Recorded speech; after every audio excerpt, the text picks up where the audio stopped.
menjadikan hati kita tidak terpengaruh dengan kotornya dunia. Jangan sibuk memperbaiki citra di hadapan manusia, tapi sibukkan dirimu memperbaiki dirimu di pandangan Allah. Antara kita dengan manusia, biarkan Allah yang akan memperbaikinya. Jadi gak usah golek omongane menungso, tiwas, kesel. Bismillahirrahmanirrahim. Assalamualaikum warahmatullahi wabarakatuh.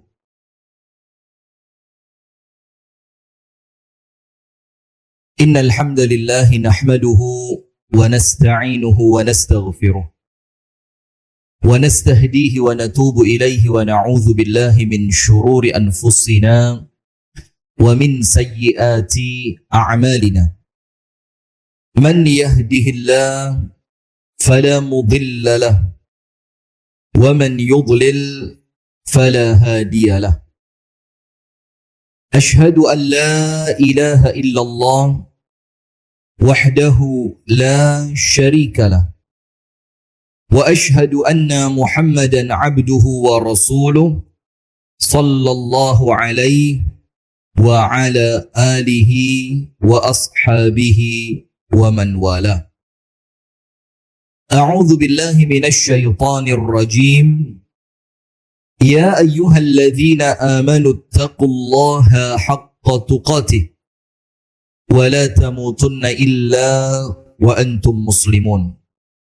اللهم أنت ربي لا إله إلا أنت خلقتني وأنا عبدك وأنا على عهدك ووعدك ما استطعت. أعوذ بك من شر ما صنعت. أبوء لك بنعمتك علي وأبوء بذنبي فاغفر لي فإنه لا يغفر الذنوب إلا أنت. أمسينا على فطرة الإسلام وعلى كلمة الإخلاص وعلى دين نبينا محمد صلى الله عليه وسلم وعلى ملة أبينا إبراهيم حنيفا مسلما وما كان من المشركين أما بعد. اللهم إنا نسألك علما نافعا ورزقا طيبا وعملا mutaqabbala amin ya rabbal alamin. Hadirin sekalian, alhamdulillah kita bersyukur kepada Allah atas nikmat yang Allah karuniakan kepada kita semua, di mana setiap nikmat itu awal dan akhirnya sama. Awal dan akhirnya sama. Awalnya, wa ma bikum min ni'matin faminallah. Rumus yang pertama, semua nikmat dari Allah. Jangan merasa berjasa. Jangan merasa hebat, jangan merasa kuat, jangan merasa keren. Wa ma bikum min ni'matin faminallah. Semua nikmat datangnya dari siapa? Allah. Sementara akhirnya juga sama. Apa akhirnya? Thumma latus'alunna yawma idzin anin na'im. Hati-hati yang merasa hidupnya penuh dengan kenikmatan dan karunia, semua nikmat itu ada pertanggungjawabannya. Maka dengan itu Allah mengingatkan kita selalu, fadhkuruni adzkurkum washkuruli wala takfurun. Maka dengan itu ingatlah kepada Allah.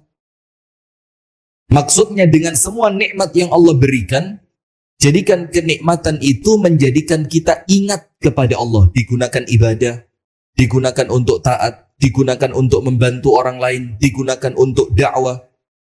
Adzkurkum, maka Allah akan senantiasa mengingat kita dengan menambahkan nikmat itu. Kemudian Allah melanjutkan, washkuruli, dan senantiasalah menjadi orang yang mensyukuri nikmatku. Wala takfurun, dan jangan sekali-kali kalian itu berani untuk kufur. Salawat beriring salam semoga tercurahkan kepada uswah kita. Nabi besar, Nabi agung, An-Nabi Muhammad sallallahu alaihi wasallam. Di mana Rasulullah sallallahu alaihi wasallam mengingatkan kepada kita perkara yang penting. Perkara apa? Yang sangat penting. Dalam hadis riwayat Al-Imam At-Tabrani dengan sanad yang sahih, Rasulullah mengingatkan kita, Inna Allah Ta'ala la yanzuru ila suwarikum. Allah tidak melihat kepada bentuk fisik kalian. Tidak peduli, ganteng, putih, dukur, puru, lemu. Tidak dilihat sama Allah. Wala ila amwalikum. Allah tidak ngelihat panjenengan sugih nopo melarat. Tidak dilihat. Tidak penting bagi Allah itu. Walakin yanzuru ila qulubikum wa a'malikum. Tapi Allah yang melihat itu, yang dilihat apa? Hati dan amalan kalian. Dilanjutkan, faman kana lahu qalbun salihun tahannana Allah azza wa jalla alaihi. Dan barang siapa yang memiliki hati yang bersih, maka Allah tahannan. Tahannan itu apa? Allah akan lemah lembut sama dia. Allah akan sayang sama dia. Allah akan perhatian sama dia. Kalau orang hatinya apa? Bersih. Wa innama antum bani Adam akramukum indallahi atqakum. Dan kalian itu anak cucu Adam, yang paling mulia adalah mereka yang paling bertakwa. Nah, maka dari sini kita mau mendengarkan ada 3 nasihat para salaf. Ada berapa? Ada 3 nasihat dari para salaf. Yang nasihat ini tatadawal ma bainal ulama'i ilal ulama'i ma bainal ummati ilal ummati hatta waqtina al-an. Itu disebutkan dalam kitab-kitab para salaf. Nasihat ini nasihat yang senantiasa pindah dari satu ulama ke ulama yang lain, dari satu orang soleh ke orang soleh yang lain, dari satu umat ke umat yang lain, sampai nasihat itu datang kepada kita saat ini. Dan ini pun nasihat yang dituliskan oleh Al-Imam Ibnul Qayyim Al-Jauziyah. Dan beliau dapat ini bukan dari omongan beliau. Saya mengatakan ini bukan omongan saya. Karena hati-hati, termasuk di antara ranah amanah ilmiah, itu tidak boleh menukil ucapan orang tanpa menyebutkan sumbernya. Itu amanah. Tidak boleh.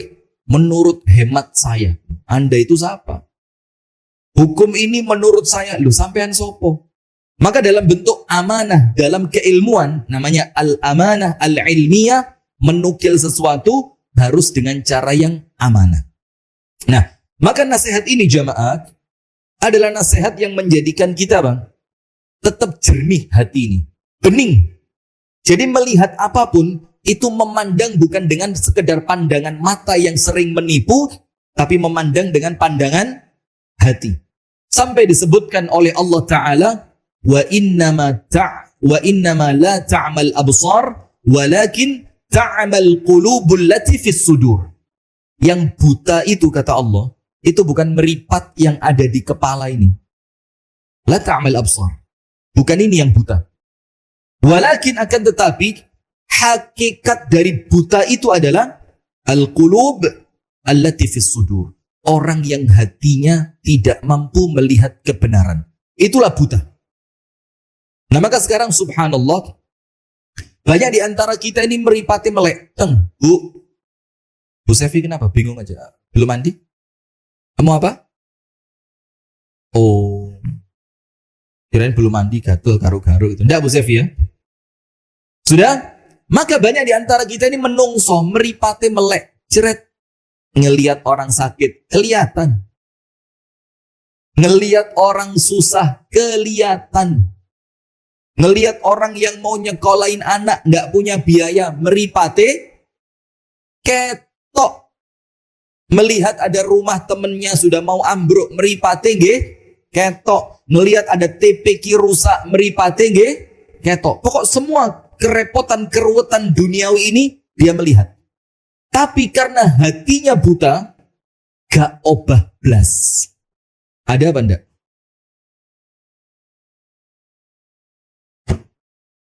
Biar dramatis itu. Banyak gitu loh. Kalau ditanya model begitu sih ngelega nih. Ada apa enggak? Ya enggak usah banyak, ada gitulah, ada ya. Kalau banyak kok kayak nyindir awake dhewe ya. Nah, maka itulah hakikat bagaimana kita njogo. Bagaimana hati ini tetap jernih dikala dunia ini sudah mulai keruh.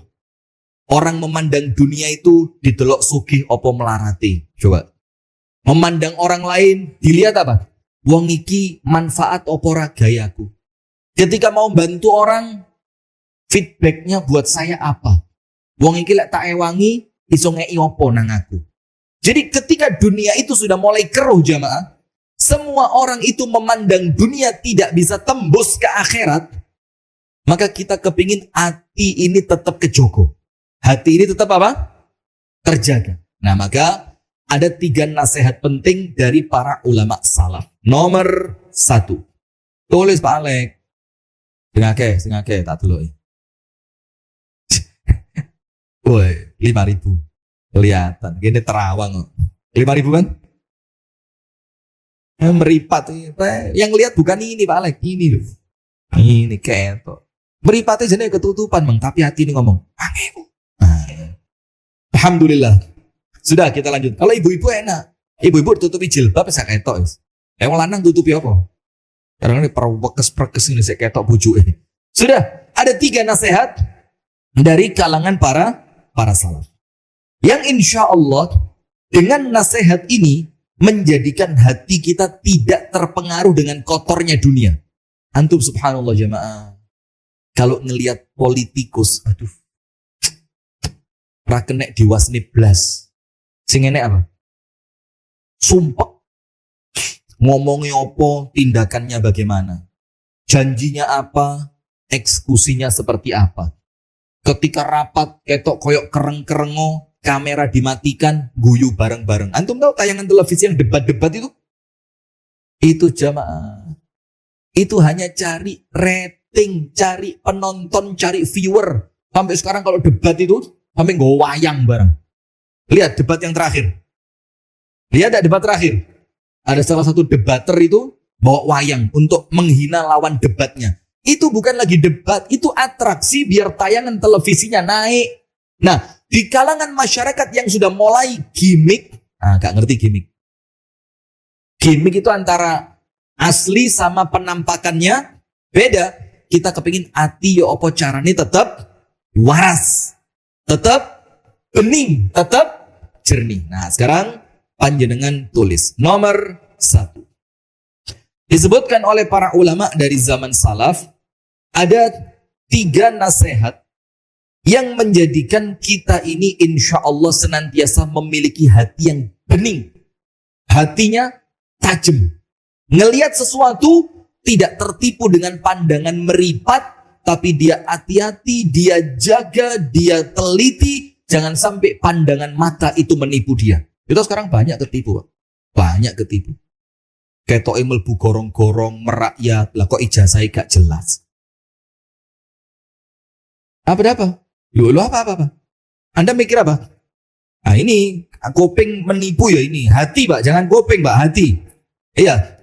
Maka nomor 1. Min wasaya as-salafi fi islahil qulubi wa tathhiriha. Ada 3 nasihat para salaf untuk islah. Islah itu ngopeni, memperbaiki, dan mensucikan hati. Nomor 1, aslih ma bainaka wa bainallah, aslahallahu ma bainaka wa bainan nas. Nomor 1, jangan sibuk memperbaiki citra di hadapan manusia, tapi sibukkan dirimu memperbaiki dirimu di pandangan Allah. Nomor 1 apa? Jangan sibuk memperbaiki diri untuk pandangan manusia, untuk penilaian manusia, untuk apresiasi dari manusia. Tapi fokus perbaiki antara dirimu dengan Allah. Gak peduli opo omongane manusia. Kenapa? Imam Syafi'i mengatakan begini. Ridhon nas ghayatun la tudrak. Lek golei senengi menungso, sampai kiamat gak akan ketemu. Karena manusia sing siji seneng, sing situ ra cocok. Nyeneng ke situ mangkel nih wong liya. Bikin yang ini ketawa, bikin yang lain nangis. Bikin yang ini seneng, yang itu sedih. Ya itulah manusia ini. Maka kalau yang panjenengan cari ridhonya manusia, kesel gak untuk hasil. Maka repot. Maka wasiat yang pertama kata para salaf apa? Aslih ma bainaka wa bainallah. Perbaiki urusanmu dengan Allah dulu.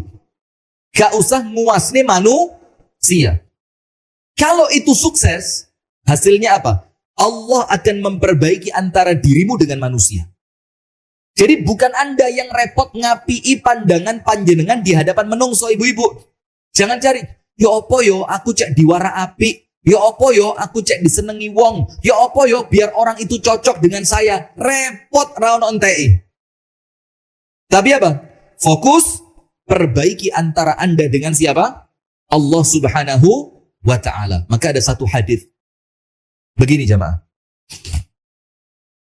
Cek hati ini gak gampang ngersulo. Ada satu hadis di mana Rasul sallallahu alaihi wasallam mengingatkan kita, man iltamasa ridwan nas bi sakhatillah sakhitu alaihi Allah wan nas. Atau kama qala Nabi. Barang siapa mencari keridhaan manusia, golek senengi menungso, golek cek disenengi menungso, biar dipuji manusia, disenengi manusia, dihebat-hebatkan oleh manusia, dielu-elukan oleh manusia, tapi dengan cara yang dimurkai oleh Allah, apa yang terjadi? Allah murka dan manusia pun murka kepadanya. Coba. Jadi golek senengi menungso, tapi caranya menjadikan Allah murka. Contoh. Antum tidak tahu itu, tapi insya Allah tahu lah. Cerita madu yang oleh Nabi Muhammad diharamkan. Tidak ngerti. Tidak ngerti. Tidak tahu mau coba tafsir yang ini. Surah At-Tahrim. Kita ganti tema aja ya. Ganti materi ya. Masya Allah. Jadi ceritanya kurang lebih secara singkat begini. Allah itu sampai tanya kepada Nabi Muhammad. Ya ayyuhan Nabi, lima tuharrimu ma ahallallahu laka tabtaghi mardata azwajik. Wahai Nabi, kenapa engkau mengharamkan apa yang telah Allah halalkan karena sekedar mencari ridho dari siapa? Sebagian dari istrimu. Tahu kan? Jadi ada sebagian istri Nabi kompakan. Nanti kalau Nabi pulang ngomong, ya Nabi, tumben bau mulutnya ndak enak. Tapi kita kompak. Sehingga nanti kalau Nabi pindah ke rumahmu, kamu ngomong yang sama. Sehingga tidak saya tok yang dianggap ngomong mulutnya Nabi bau. Sudah masuk ke rumah salah seorang istrinya. Assalamualaikum, waalaikumsalam. Ngobrol. Kok aromanya ndak enak? Tumben. Panjenengan habis makan apa? Sementara Nabi barusan pulang dari rumah istri yang lain. Yang harapannya istri yang lainnya tadi, itu cek Nabi kapok gak budal ke rumahnya itu lagi. Itu loh, makarnya siapa? Makarnya siapa? Perempuan. Sudah. Nabi bilang, enggak. Saya enggak makan yang macam-macam, bawang enggak. Yang punya bau enggak. Saya cuma minum, tahu ceritanya ya? Saya cuma minum madu. Nabi gak terima. Masa sih bau? Pindah ke rumah istri yang lain. Yang sudah diajak apa? Kompakan tadi. Loh, Nabi biasanya aroma mulut panjenengan bersih, enak, harum, seger. Kali ini kok bau. Nabi bingung. Saya tidak makan apapun. Saya cuma baru saja minum madu. Sampai gara-gara ingin menyenangkan istri yang lain, Rasulullah bilang apa? Ya sudahlah, aku haramkan mulai detik ini saya minum madu. Saya tidak akan minum madu lagi. Maka oleh Allah diingetin, lima tuharrimu ma ahallallahu laka tabtaghi mardata azwajik. Maka jangan mengharamkan sesuatu yang Allah halalkan hanya untuk mencari ridho dari manusia. Maka kalau itu Anda lakukan, ridho Allah Anda tidak dapat, ridho manusia tambah buyar. Maka bagaimana cara kita fokus perbaiki antara kita dengan Allah. Antara kita dengan manusia, biarkan Allah yang akan memperbaikinya. Jadi gak usah golek omongane menungso. Tiwas kesel. Maka ada pepatah, biarkan anjing menggonggong, Masjid Al-Amin tetap berlalu.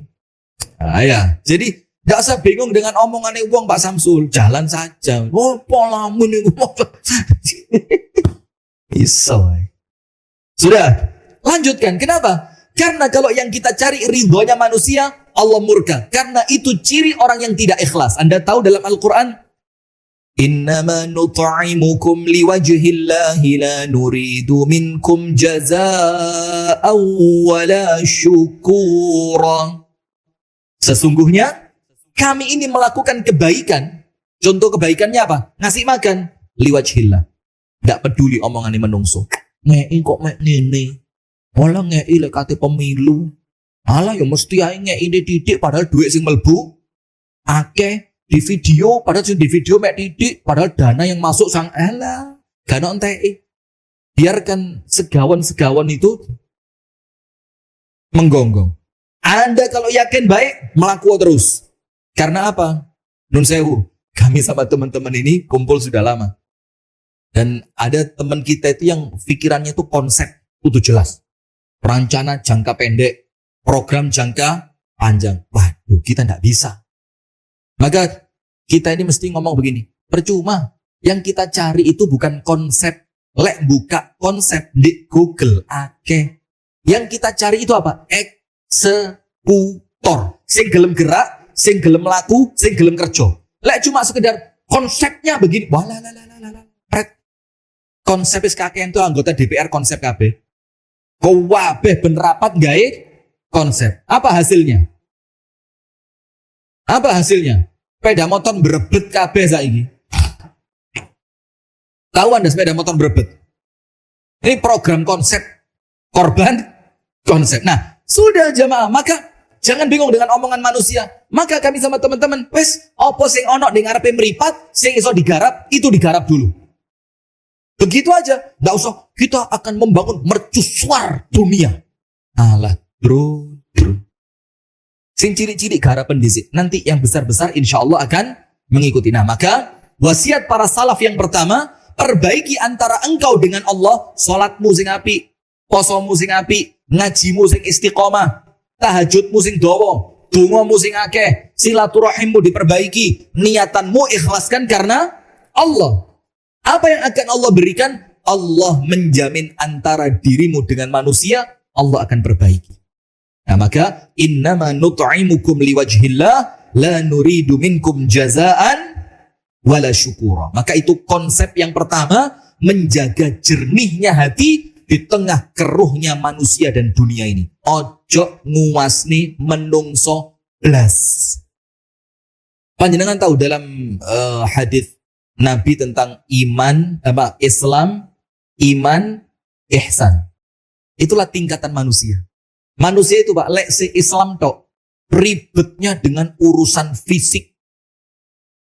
Ya bukan berarti itu salah, tapi itulah Allah menunjukkan kepada kita tingkatan manusia itu. Kalau ihsan, Islam itu apa? Syahadat, sholat, zakat, puasa, haji. Amalan apa itu?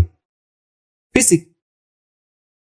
Sampai ketika orang Arab Badui mengatakan, waqalatil a'rabu amanna. Orang Arab Badui ngomong, kami telah beriman. Apa Allah ingetin? Maaf, belum. Walakin kulu aslamna. Tapi omonglah, sebutkan, kami baru Islam. Karena beda Pak, beda kelas, beda level, beda makom. Antara orang yang penting sholat mulih panggah, dan orang yang sholatnya itu menggerakkan dia untuk melakukan kebaikan berikutnya. Beda Pak. Maka almarhum Munir Said Talib itu, semoga Allah merahmati beliau, itu ngomong apa? Sholat saya ini menjadikan saya berani ngomong yang benar itu benar, yang salah itu salah. Beliau melanjutkan, orang yang sudah berani sholat adalah orang yang sudah berani berkomitmen untuk mendukung kebenaran dan menghancurkan kebatilan. Jadi kudu mek salat, lek mek salat tok sekedar Islam, sing selamat mek panjenengan tok. Tidak memperbaiki orang lain. Sementara yang kedua, naik iman. Iman itu apa? Wis mulai ngerogoh ndek jerone hati. Mulai hatinya bergerak. Iman kepada hari akhir. Sehingga kalau orang iman kepada hari akhir, Pak, ketika mau melakukan kecurangan, mikirnya bukan cuma ketika ndak ketemu ndek donyo. Tapi mikirnya apa? Seperti penggembala kambing kecil yang ditanya oleh Abdullah bin Umar. Dolen kambingi siji nang aku. Innama ana aminun wa mu'tamanun. Saya ini penjaga yang diamanai. Ini bukan kambing saya. Ini bukan kambing saya. Gak berani saya jual ke kamu. Loh ini loh nak. Siji di antara ratusan kambing. Gak konangan. Nggak mau. Ini bukan punya saya. Wes gini aja. Kalaupun pada akhirnya konangan, tak kei coro. Ngomong kambingnya yang satu dimakan serigala. Nggak mau. Dipaksa sama Abdullah bin Umar. Bukan ini maksa untuk jelek. Ngetes. Apa kata penggembala kambing? Saya cilik. Bukan orang besar. Masih kecil. Apa kata dia? Kalau saya ngomong kambingnya dimakan serigala kalau saya ngomong kambingnya dimakan serigala kepada tuan saya, wa madza aqulu amamallah id sa'alani Allah. Nanti kalau Allah tanya sama saya jawabnya apa? Ini baru iman. Jadi mikirnya bukan supaya gak konangan menungso. Kalau gak konangan menungso, ada dua kemungkinan. Allah bisa bongkar. Yang kedua, akhiratmu remuk. Itu iman, Pak. Mulai ngerti. Mulai apa? Ngerti. Sehingga orang yang iman itu ketika berbuat baik kepada manusia, wes langsung ngalih. Di matur suwune. Nggak ada begitu. Karena dia iman. Hasil ini pasti tercatat di rapotane Gusti Allah. Nah, ihsan luwih mantep aneh. Islam, iman, ihsan. Ihsan itu, saya pernah ngomong di Ahad pagi sebelah sana. Saya ngomong apa? Ihsan itu api sambil merem. Kok peteng? Ihsan itu apa? Api sambil merem. Jadi di depan panjenengan, siapapun orangnya panjenengan tetap api. Kawan maupun lawan. Itulah makanya orang yang ihsan itu disegani baik oleh kawan maupun lawan. Tapi syaratnya apa? Wis merem, gak nggatek nih menungso. Nah maka Abu Sanum ini komen-komen gak usah dibales sih lagi, biarin aja lah posting. Alah seru, ini belum ihsan ini. Ini baru iman ya, Islam apa cocok malah ini. Sudah merem, alah wis gak peduli omongannya menungso. Nah, itulah cara ngeresi hati nomor satu. Ojo bingung dengan manusia. Sekarang yang kedua. Nomor satu apa tadi? Perbaiki antara kita dengan Allah. Perbaiki apanya, Pak? Ibadahnya, kedekatannya, intensitasnya, kekhusyuannya. Maka antara kita dengan manusia, Allah sing ngeresi, Allah sing dandani, Allah sing ngatur.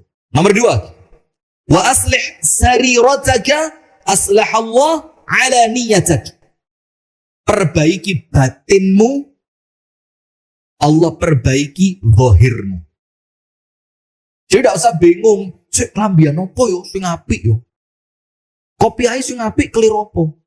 Kegedean iki rapi. Bingung ngurusi zahir. Ngoco sampai kacanya itu seukuran tinggi badan. Mulai pucuke rambut sampai pucuke sikil. Tapi dia tertipu, dia perbaiki zahirnya, ternyata batin yang itu justru dipandang oleh Allah, dia lalai di situ. Saya punya satu kenalan. Jadi ya wakeh, tapi yang saya kenal satu. Ada Al-Ustadz, ya mudah-mudahan Allah menjaga beliau ya dari semua keburukan dan semoga Allah jaga keikhlasan beliau. Wis tidak tersebut jenenge wis. Beliau itu, Pak, ketemu siapapun, acara apapun gak tahu milih klambi. Yus pokok baju mana yang beliau pakai, itulah yang digunakan untuk nemui. Lek pas tamu nih wong melarat yo klambine iku, lek moro-moro teko wong sugih yo panggahiku. Karena kalau dia ganti baju, seakan-akan orang melarat gak pantas ditemoni nggih klambi sing apik itu. Maka lek wong melarat klambine opo anane, lek wong sugih ganti Kelambi. Datang ke rumah beliau, mau turun dari angkutan umum atau turun dari mobil Alphard, suguhane podo. Kita, kalau untuk wong sugih, apa wengung, sak kulkase ditokni bisa nyoh Pak, juga dewe. Kalau yang datang wong larat, alah banyu tawa wis seneng. Cok kenemenan. Padahal wong sugih datang ke rumah panjenengan, suguhane panjenengan itu diguyu. Alah mek ngene tok ae. Di omah ya wis gelek. Tapi lek nyenengke wong melarat Pak, itu ndek jerone ati luwe lega. Wah, bangga panjenengan, bukan untuk sombong, tapi apa? Karena hatinya dia kerasa diregani banget. Ada satu orang di Pare ini. Ya suwe, sudah lama banget. Itu kalau mertamu ke rumahnya orang Pare, wis gak sepiro direken, gara-gara dianggap rodok melungker titik. Memang rodok ajaib orangnya.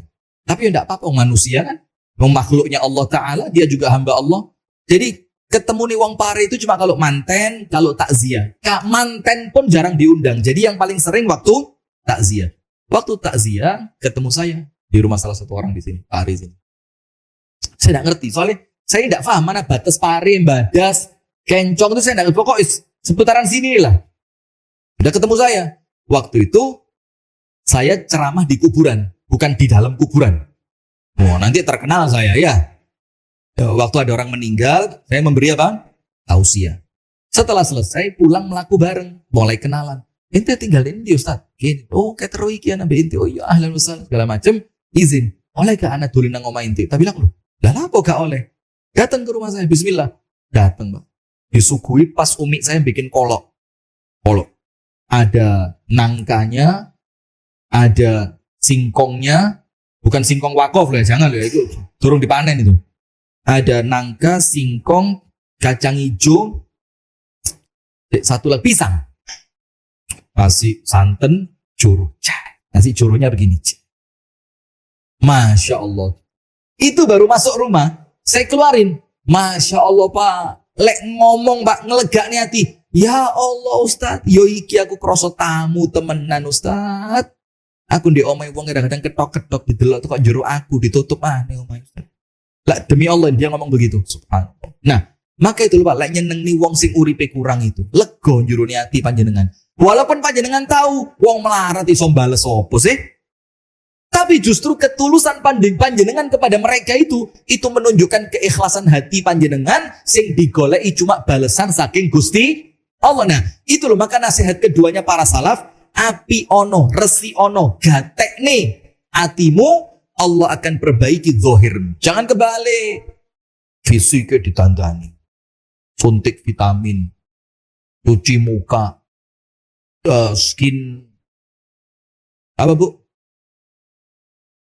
Pakai etanol. Lah ngawur maneh. Kobong sirah panjenengan etanol. Lihat. Diresi skincare. Lipstick. Masya Allah. Alis itu. Idepe melungker. Tapi atine rusak percuma. Karena bukan itu yang menjadikan panjenengan masuk surga. Wong owelek mlebu surga akeh. Tapi atine api. Tahu Abdullah ibnu Mas'ud radhiyallahu anhu itu bukan dalam rangka menjelekkan ya. Ini sekedar nyerita nih bahwa hati itu nomor siji. Abdullah ibnu Mas'ud pernah naik pohon. Di bawahnya ada para sahabat dan Nabi Muhammad SAW sedang duduk. Kemudian para sahabat guyu cekikian. Terus melihat ke arah betisnya Abdullah ibnu Mas'ud. Kenapa? Betisnya kecil, bentuk O. Jadi Abdullah bin Mas'ud itu betisnya kecil, kurus. Dan bentuknya tidak lurus. Tapi apa? O. Terus para sahabat ketawa. Rasulullah bilang apa? Atadhakuna min hadha? Kalian ketawa dari bentuk betisnya Abdullah bin Mas'ud ini. Apa kata Rasulullah? Innahu yaumal qiyamati athqal min jabal Uhud. Nanti di hari kiamat, betisnya Abdullah bin Mas'ud ini luwe abot timbang gunung Uhud. Anda tahu gunung Uhud itu tinggi paling ujungnya 1 kilometer, panjangnya 15 kilometer, lebarnya yang terbesar 800 meter. Itu luwe abot betisnya Abdullah ibnu Mas'ud dibanding gunung Uhud. Maka jamaah, kalau panjenengan kepingin atine bening, jangan sekedar fokus pada zahir yang dilihat manusia. Tapi panjenengan kedah ngontrol hati yang itu merupakan pandangan dari Allah. Bilal bin Rabah, Abu Bakar mengatakan apa? Kalau saya ini noleh, gak sejo, lah kok kedelok Bilal. Gak sengaja noleh, cerek, loh Bilal. Apa kata Sayyiduna Abu Bakar As-Siddiq? Wa ma uridu an altafita ila ghairihi li husni wajhi. Saya tidak kepingin memalingkan wajah saya dari Bilal. Tidak. Tak wasni terus. Kenapa? Karena jernih wajahnya itu. Padahal warna kulitnya apa? Pak Alek ya, putih hitungannya dijejernya Bilal. Iya. Tapi karena apa? Karena memang hati yang bersih itu memancar dari wajah. Maka itulah para salaf mengatakan apa? Perbaiki batinmu, Allah yang akan memperbaiki zahirmu. Yang terakhir, yang ketiga, kata para salaf, ihtam bi amri akhiratika. Gatekni uripmu sing ten akhirat nanti. Perhatikan, fokus dengan akhirat. Maka kalau bangun, jangan bangun dunia. Bangun apa? Akhirat. Panjenengan pernah tak cerita nih Syekh Utsaimin. Syekh Utsaimin itu pernah didatengin oleh Raja Saudi di zamannya. Kemudian ketika Raja Saudi itu masuk, kaget. Ternyata rumahnya Syekh Utsaimin itu sempit, jadul, bahkan AC-nya itu muni. Maka Raja waktu itu, kalau saya tidak salah Raja Abdullah. Saya lupa, tapi kalau tidak salah Raja Abdullah itu ngomong, ya Syekh, siap-siap, kami bangunkan rumah untukmu. 2-3 bulan jadi, Anda pindah ke rumah yang baru. Kata Syekh Utsaimin apa? Tidak usah. Saya ini sedang bangun rumah dan sebentar lagi beres. Di mana? Disebut satu tempat, yang di tempat itu, di daerah itu ada kuburan. Misalkan di Pare ini mana kuburan? Tulungrejo. Saya sedang bangun rumah di Tulungrejo. Kata rajanya, ama kadzib, kamu tidak bohong? Tidak, saya tidak bohong. Saya sedang bangun rumah di Tulungrejo. Ya sudah, kalau perlu apapun, ngomong sama saya kirim. Kata Raja Abdullah tadi. Sudah, selesai akhirnya Raja pulang. Istrinya keluar. Suamiku, kok gak ngomong-ngomong lek bangun rumah, ya Allah, bunga hatiku, Masya Allah. Panjenengan kok mboten cerita, ten pundi niku, pengen lah lihat sekali-sekali bangunan rumah kita. Iya, Tulungrejo, kata Syekh Utsaimin. Ayo ke sana yuk. Loh, kata Syekh Utsaimin. Bukannya di Tulungrejo itu kuburan? Loh iya, ada. Nah itu mananya kuburan? Loh di kuburannya itu. Yo di kuburannya itu saya bangun rumah. Lo maksudnya apa? Yang saya bangun rumah kelak setelah saya mati untuk urip saklawase. Ini loh Pak. Perhatikan akhiratmu, Allah perbaiki duniamu dan akhirat. Nah kalau kita sibuk memperhatikan dunia, yo akhirat kececeran. Bangun omah itu Pak, gak mari-mari. Omah dadi ngecat. Ngecete mari, keramiknya mari, genti. Opo, nanti mari maneh gawe garasi. Nanti mari gawe kolam iwake, gawe kemericike banyu kok rapi. Gawe iwak kolam iwak jenek kemericik. Kolame mari, buku iwake mari, keracunan, mati. Terus tidak ada berhentinya. Kalau panjenengan sibuk bangun dunia, akhirat mesti kacau. Akhirat mesti kacau. Tapi kalau panjenengan fokus bangun akhirat, apa kata ulama salaf? Yakfikallah amro dunia wa akhiratak. Maka Allah akan cukupi dunia dan akhiratmu. Maka ada satu hadis. Yang hadis ini untuk kita yo wapi banget. Tujuannya apa? Mohon maaf ya pemirsa YouTube dan TikTok ya. Faham bahasa Jawa? Tidak paham? Ya Allah. YouTube coba tulis kolom komentar YouTube. Anda ngerti bahasa Jawa enggak? Atau saya perlu pakai English? TikTok coba tulis kolom komentar. Ya apa? Bahasa Jawa bagus kan? Karena sebentar lagi bahasa Jawa ini jadi bahasa nasional ini. Bahkan kalau jadi katanya nanti mau dipatenkan jadi bahasa dunia nomor 4. Bahasa internasional. Faham? Ini faham. Langsung komen. Paham Ustaz? Oke lah, Anda berarti tidak mendengarkan sekedar dengan telinga, tapi dengan hati Anda. Masya Allah, luar biasa. Yang ini gitu, ngerti bahasa Jawa Pak Ustaz? Aman. Oke, lanjut. Ya Pak TikTok, faham? Cek. Komen Beb. Cek Beb. Rekomen. Paham kan? Tidak. Ya yang penting kan kroso, getarannya masuk kan. Nah ini loh. Jadi ceramah itu bukan cuma ilmunya, getarannya itu yang berat itu Pak. Kalau ceramah model begini ustadz yang lain banyak, tapi getarannya berbeda. Ini yang beda, setrumnya beda. Sudah. Yang ketiga, perbaiki akhiratmu, perhatikan akhiratmu, fokus dengan akhirat, dunia akhirat sama Allah dicukupi. Ada satu hadis. Rasulullah sallallahu alaihi wa ala alihi wa sahbihi wasallam bersabda, please itu wow. Jangan kebanyakan bahasa Jawanya Ustaz. Oke. Saya ini orangnya nurutan. Rasulullah begini. Man kanatid dunya hammahu. Orang yang sibuk risau pikirannya itu dunya tok.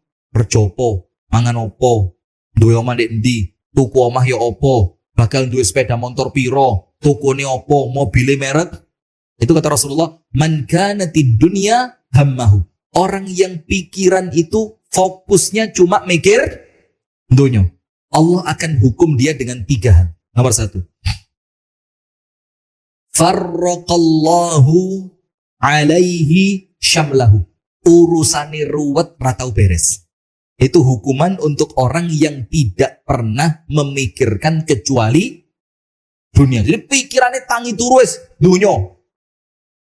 Kate budal kerja donya, di tempat kerja donya, mulai donya, kate turun donya, sampai ngimpi donya. Masya Allah. Apa yang terjadi? Nomor 1, urusannya tidak pernah beres. Ngurus apa air ruwet. Maka muhasabah. Kalau kita ini mengurus apapun ternyata ruwet, jangan-jangan memang kita ini fokusnya apa? Dunia. Nomor 2. Wa ja'ala faqrahu baina 'ainaihi. Allah tempelkan kemiskinan di antara kedua matanya. Masih sugih. Tapi kerosoni melarat. Walaupun kaya. Kenapa? Karena miskin oleh Allah diletakkan di kedua matanya. Berarti miskin itu urusan meripat. Panjenengan wis duwe sesuatu, meripatin ningali sing dek ndukure. Wah, wis duwe Alphard. Panjenengan lihat orang lain yang punya jet pribadi. Wah, yuk. Ada yang punya jet pribadi. Ngelihat yang di atasnya lagi punya bandara. Loh, aku mek Pemop. Aku mek jet tok kono duwe bandara nih. Wah, yo melarat terus. Melarat terus. Nomor 2. Nomor 1, urusannya gak tahu beres. Nomor 2, melarat Allah tempelkan di antara kedua matanya. Nomor 3, walam ya'tihi minad dunya illa ma qaddara lahu. Allah tidak akan memberikan kepadanya dunia kecuali yang telah Allah catatkan untuknya. Artinya apa? Dunyone ngepres. Sebaliknya, wa man kanatil akhiratu hammahu. Orang yang menjadikan akhirat risau terbesarnya. Jadi tangi turu mikir akhirat, kate budal kerja mikir akhirat, entuk duit kepikiran akhirat, kate ngetokne duit kepikiran akhirat, kate turu kepikiran akhirat, di omah kepikiran akhirat, sampai ngimpi akhirat. Pokok risau terbesarnya apa? Akhirat. Allah kasih hadiah kepadanya 3 perkara. Nomor 1, ja'alallahu ghinahu fi qalbihi. Allah masukkan kaya ke dalam hatinya. Dan orang kalau yang kaya hatinya Pak, gak bingung dengan bondo. Gak bingung dengan bondo. Gak medit. Gak jadi orang yang begini senengane nyah-nyoh wah-weh. Kenapa? Atine wis soge. Nomor 2. Jama'allahu alaihi syamlahu. Allah mudahkan semua urusannya. Ngurus apa? Enak sing ngewangi. Gampang, beres, sukses. Nomor 3. Wa ya'tihi dunya wa hiya raghimatun. Dunia ini ngetek bebek sama dia. Dalam keadaan dia itu memandang dunia itu hina. Lah pokon melu aku ngalih. Wes diusir dunyane pangga melu. Itu kalau orang pikirannya akhirat. Maka wasiat para salaf yang ketiga apa? Perhatikan akhiratmu, gatekne akhiratmu, fokus dengan akhiratmu, maka Allah akan mencukupi dunia dan akhirat. Nah, maka 3 ini jamaah menjadikan hati tetap bening, jernih dikala manusia di dunia ini sudah mulai keruh dan ruwet. Nomor 1, perbaiki hubungan antara kita dengan Allah. Allah perbaiki antara kita dengan sesama manusia. Urusanmu kalian Gusti Allah api ono, Allah ngapi panjenengan kalian menungso. Beres.